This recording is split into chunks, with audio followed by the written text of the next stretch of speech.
Hey guys, Scott here. Today I'm going to do an unboxing and full review of this Duxtop Induction Cooktop, and you're going to want to watch this to the end before you buy. But let's jump into the unboxing here and open it up so you see exactly what you get in the box, how it comes in. And I'm going to pull this out here and make sure I don't have anything else in the box. We're good to go there. And nice protective styrofoam. And I'm going to flip this over, remove these here, and open this up. All right, perfect.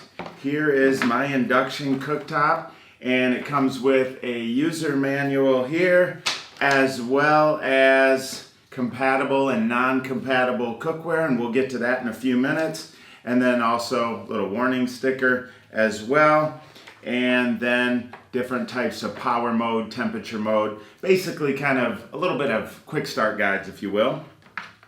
So from here, right here it says tips to turn the cooktop on, press on off, and it has lock, menu, timer. One of the things that I really liked about this is if it's left on after 60 seconds, it'll turn itself off so you don't accidentally leave it on. And I'll tell you the reason I bought this is I'm currently redoing a Sprinter van and converting it into an RV, and I needed a cooktop. So I really like the portable option.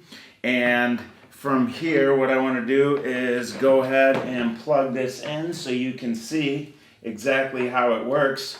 The other thing I thought was pretty cool is this can sense whether you have the right or wrong type of cookware. So if you have the wrong type of cookware, it actually will give you an error message, which is really important to know in case you put on the wrong type of pan and it's not working and you wonder what's going on. It's because you're using the wrong type of cookware.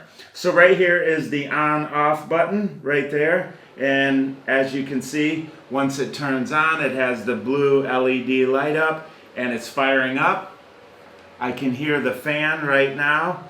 And from here, I can choose to boil right away. I can keep things warm, turn the temperature, of course, up and down. And then I have a full menu here. It's flashing right there, pot. I need to put something on it. It doesn't like that I'm probably holding it up. But I'll tell you, I'm really looking forward to putting this to use.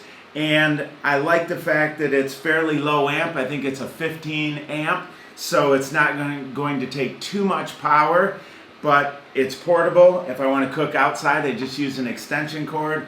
Overall, I'm really happy with it and looking forward to using it on a regular basis.